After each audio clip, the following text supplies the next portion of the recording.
Bonjour à tous. Aujourd'hui, dans le fond, je vais parler des deux choses qui m'empêchent d'avancer dans la vie. La première chose, c'est vraiment le stockage. Dans le fond, c'est tout mon surplus de stock que je traîne difficilement de place en place. Là, déménager, j'avais des choses à trois places différentes, à l'entrepôt puis chez deux membres de ma famille.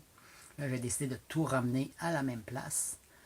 C'est un déménagement qui m'a pris 2 mois parce que je travaille entre ça, donc ça a été très long et pénible. À la fin, j'étais découragé au point de vouloir en pleurer. Donc ça rend vraiment ma vie difficile parce que, bon, c'est pas facile de transporter tout ça. Puis, bon, en voulant vivre dans une vanne ou une caravane, ça devient aussi une problématique pour la vie que j'aimerais avoir. Même dans une chambre, c'est vraiment volumineux. Là, j'arrive à peine à bouger. Je suis présentement dans ma chambre à l'hôtel. Puis j'ai un petit chemin pour passer entre les boîtes. Donc, c'est assez pénible. Donc, le triage de stock, c'est quelque chose de long dont j'arrive jamais à passer au travers. Pour vous dire, quand j'avais mon appartement, j'avais 5 fois plus de stock que là. L'appartement était plus que plein. Là, j'ai réduit, mais il y en a encore beaucoup trop. C'est vraiment l'étape difficile, c'est le désencombrement. Donc ça, c'est une des choses qui m'empêche d'avancer dans la vie. Quand je passe 2 mois à déménager, ça prend beaucoup de mon temps. Puis ça restreint les endroits où je peux habiter. Donc ça, c'est la première chose qui me nuit dans ma vie. La deuxième chose, j'ai remarqué, qui fait que ça a un impact sur tout, c'est vraiment mon travail. Dans le fond, je vis dans une incertitude totale. Je ne sais jamais où je vais travailler, dans quelle ville. Puis là, j'avais acheté ma caravane, j'étais très heureux. Puis là, je me dis, bon, est-ce que j'aurais dû acheter un classe B? La caravane, s'il me transfère à Montréal, je ne pourrais pas la stationner nulle part, ça va devenir un problème. Puis même quand je désencombre mes choses, il y a des objets, je me dis, oui, mais dans 6 mois, peut-être que je vais en avoir besoin parce que je ne sais jamais où je vais travailler, puis ce dont je vais avoir besoin d'un contrat à l'autre. Donc, je me suis rendu compte qu'il y a beaucoup de choses que je garde qui sont dues à mon travail. Puis, ma difficulté à prendre des décisions ou à savoir ce que je veux, en fait, ça vient vraiment de l'incertitude à ce qu'est-ce que je vais faire plus tard. À un certain moment donné, je me dis, est-ce que je vais rester en maison de chambre, de place en place? Là, il y a ma caravane, mais là, je suis en indécision. Ben, je me dis, s'il m'envoie en ville, ça ne marchera plus. Mais si je suis en région, je ne pourrais pas trouver de chambre où rester. Donc, j'ai toujours une peur face à l'avenir, par le fait que si le travail est instable, dans le fond, toute la vie devient instable.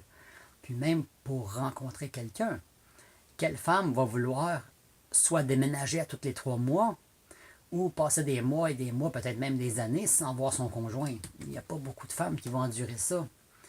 Puis acheter un terrain ou une maison, dans quelle ville je la jette? Ça devient lourd à ne jamais savoir. Je suis toujours inquiet face à l'avenir. Puis, bon, changer d'emploi, c'est pas facile parce que le salaire minimum au Canada, c'est très, très faible. Donc, il faudrait que je travaille des heures de fou pour un salaire de misère qui me permettrait à peine de subvenir à mes besoins, même en vivant dans une caravane. J'aurais de la difficulté à manger à ma faim. Donc, moi, j'appelle ça du travail d'esclave. Ça me tente vraiment pas de travailler à l'épuisement pour à peine survivre. Donc, c'est un petit peu là où ma vie bloque. C'est vraiment, j'aimerais aménager ma caravane, puis me louer un terrain pas trop cher. Mais là, c'est ça. Je peux même pas faire de projet. Je peux même pas planifier mon avenir. J'avoue, je trouve ça de plus en plus difficile.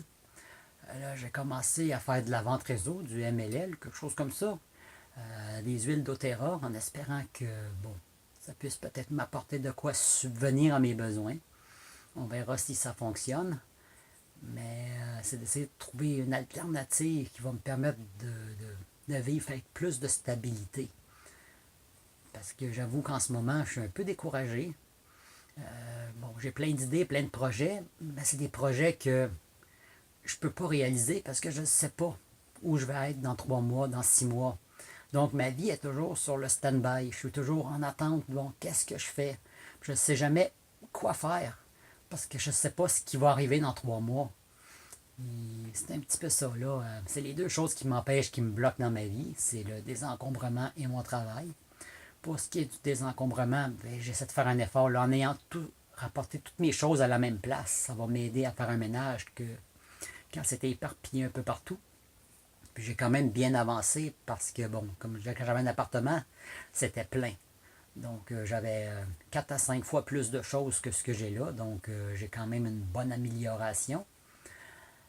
Puis bon, je vais continuer à travailler là-dessus. Ça, c'est vraiment une question de volonté. Mais pour ce qui est du travail, là, c'est vraiment difficile. Puis je pense que ça, c'est un gros obstacle à surmonter. Là, j'essaie de trouver des solutions pour ce problème-là. Puis j'avoue que ça fait comme 20 ans que je cherche une solution, puis j'en trouve pas. Donc, c'est tout. J'avais juste envie de parler de mes états d'âme.